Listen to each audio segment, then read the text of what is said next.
एक बार सभी को प्यार भरा नमस्कार। एक बार फिर से आप सभी का स्वागत है आपके अपने YouTube channel agri by Manoj sir में। आज हम पढ़ने वाले हैं एग्रीकल्चर की टेस्ट सीरीज़ नंबर दूसरी। पहले टेस्ट सीरीज़ एक मैंने डाल दी थी, ये दूसरी टेस्ट सीरीज़ है। इसमें वापस से मैंने वो क्वेश्चन इंक्लूड किए हैं जो एग्ज़ाम में पूछे गए हैं। वो पहले वाली जो टेस्ट सीरीज़ थी उसके क्वेश्चन अलग थे और इसके अलग हैं। तो लाइव क्लास में बने रहिएगा। एक बार लिंक को शेयर कर दो ताकि और ज़्यादा से ज़्यादा स्टूडेंट जुड़ सकें। प्लीज़ एक बार लिंक को शेयर कर दो ताकि ज़्यादा से ज़्यादा स्टूडेंट जुड़ सकें। फिर क्लास को चालू करते हैं।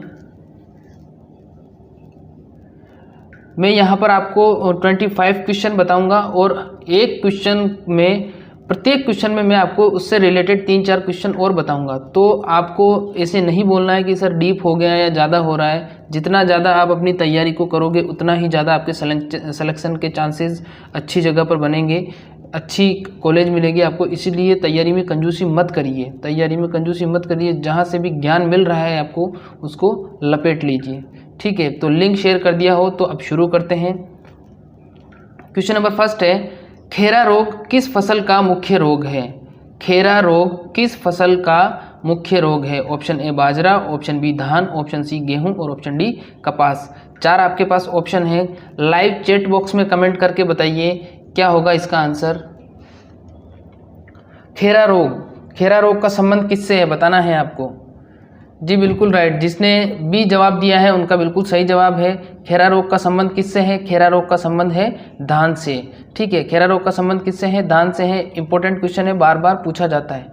जब आपको जो सवाल बताया जा रहा है आपको सिर्फ उसी का कमेंट करना है और वो भी तब करना है जब आपको बोला जाए कि कमेंट करके बताइए। हाँ मुझे पता है आपको आता है, लेकिन जिनको नहीं आता है उनको भी आपको मौका देना चाहिए, ठीक है। और दूसरी बात ये है कि मैं एक क्वेश्चन में 3-4 क्वेश्चन और बताऊंगा, तो आप जब कमेंट करेंगे तो वो जानकारी आपसे मिस हो सकती है। इसीलिए मैं जब कमेंट करने के लिए बोलूँ तभी आप कमेंट करें, ठीक है।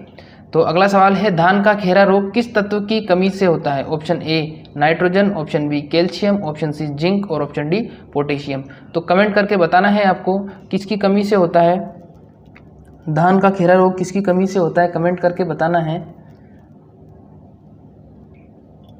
जिसने ऑप्शन दिया है सी, बिल्कुल सही जवाब है, जिंक या जस्ते की कमी से। धान का जो खेरा रोग होता है वो किसकी कमी से होता है? जिंक या जस्ते की कमी से होता है। अगला सवाल है, काजरी CAZRI कहाँ पर स्थित है? बताना है आपको काजरी कहाँ पर स्थित है। बताइए काजरी कहाँ पर स्थित है। Option A Jaipur, option B Jodhpur, option C Ajmer और ऑप्शन डी बीकानेर। बताना है आपको काजरी कहाँ पर स्थित है। जयपुर, जोधपुर, बीकानेर और अजमेर। जिसने जवाब दिया है बी ऑप्शन, बिल्कुल सही जवाब है आपका।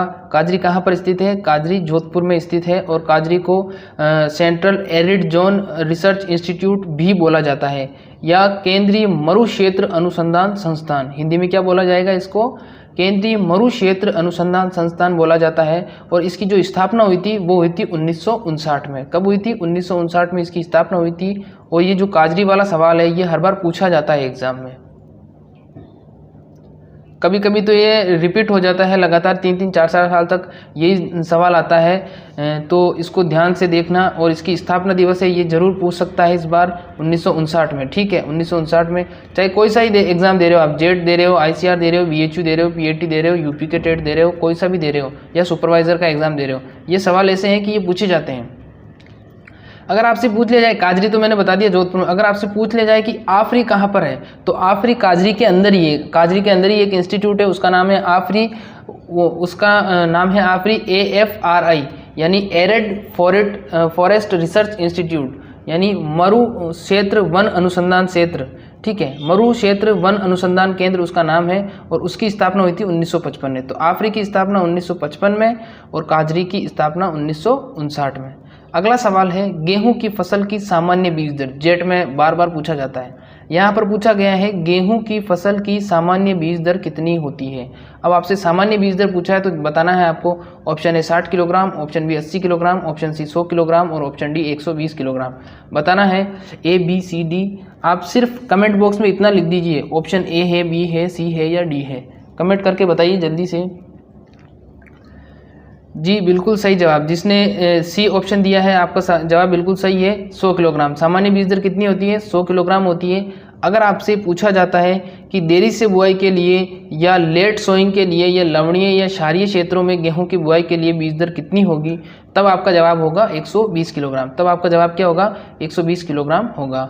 अगले सवाल की तरफ बढ़ते हैं। अगला सवाल है, जलेबी के आकार के सींग किस नस्ल के पशु के होते हैं? जलेबी के आकार के सींग किस नस्ल के पशु के होते हैं?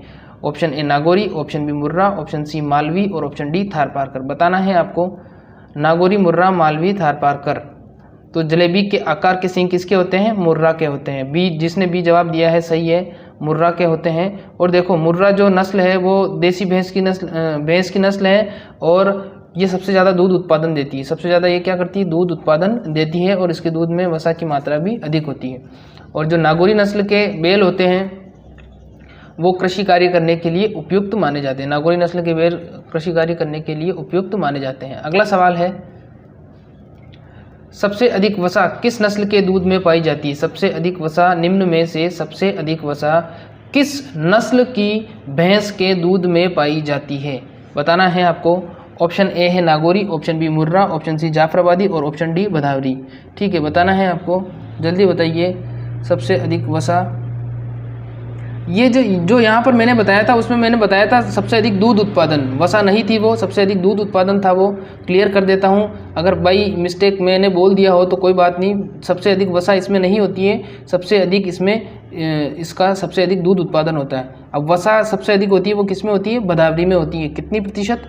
13% वसा पाई जाती है। तो भदावरी नस्ल के दूध में 13% वसा पाई जाती है और वो जो दूध उत्पादन देती है सबसे अधिक वो देती है मुर्रा नस्ल। ठीक है, अगला सवाल है, कृषि कार्य करने के लिए सबसे उत्तम नस्ल के बैल माने जाते हैं? Option A Nagori, option B Gir, option C Malvi और ऑप्शन डी थारपारकर। तो आपको बताना है लाइव चैट बॉक्स में कमेंट करके ए, बी, सी या डी। आप सिर्फ ऑप्शन लिख दीजिए, वीडियो के लास्ट में मैं सबके जवाब दूंगा, अभी जवाब देना उचित नहीं है। प्लीज़ एक बार बताइए आप, कृषि कार्य करने के लिए सबसे उत्तम किस नस्ल के बैल हैं? जी बिल्कुल सही, नागौरी। जिसने ए ऑप्शन दिया है बिल्कुल सही जवाब है आपका। कृषि कार्य करने के लिए सबसे उत्तम नस्ल के बैल नागौरी नस्ल के बैल माने जाते हैं। अगला सवाल है, फल मक्खी किस फल का मुख्य कीट है? फल मक्खी किस फल का मुख्य कीट है? सुपरवाइजर की जो लेटेस्ट एग्जाम हुई थी उसमें इस सवाल को पूछा गया था और बहुत से स्टूडेंट को नहीं आया था। फल मक्खी किस फल का मुख्य कीट है? बेर, आम, पपीता या केला। 4 ऑप्शन है, 4 सेकंड का समय है, बताना है आपको। फल मक्खी किसका कीट है, मुख्य कीट है? बेर का, आम का, पपीता का या केला का? जिसने ए ऑप्शन दिया है बिल्कुल सही जवाब है आपका। जो फल मक्खी कीट होता है, मुख्य कीट होता है, वो किसका होता है? बेर का होता है। फल मक्खी मुख्य कीट किसका होता है? बेर का होता है। अगला सवाल है, राजस्थान को कितने कृषि शस्य जलवायु खंडों में बांटा है? राजस्थान को कितने कृषि जलवायु खंडों में बांटा है? ऑप्शन है 10, 12, 15 या 21। 4 ऑप्शन हैं। फिर ये भी बताऊंगा कि कृषि जलवायु खंड क्या होते हैं, इसके बारे में भी जानकारी दूंगा आपको।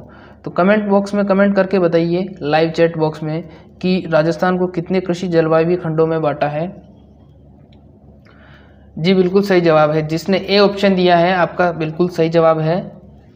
जी बिल्कुल सही जवाब है। जिसने ए ऑप्शन दिया है आपका सही जवाब है।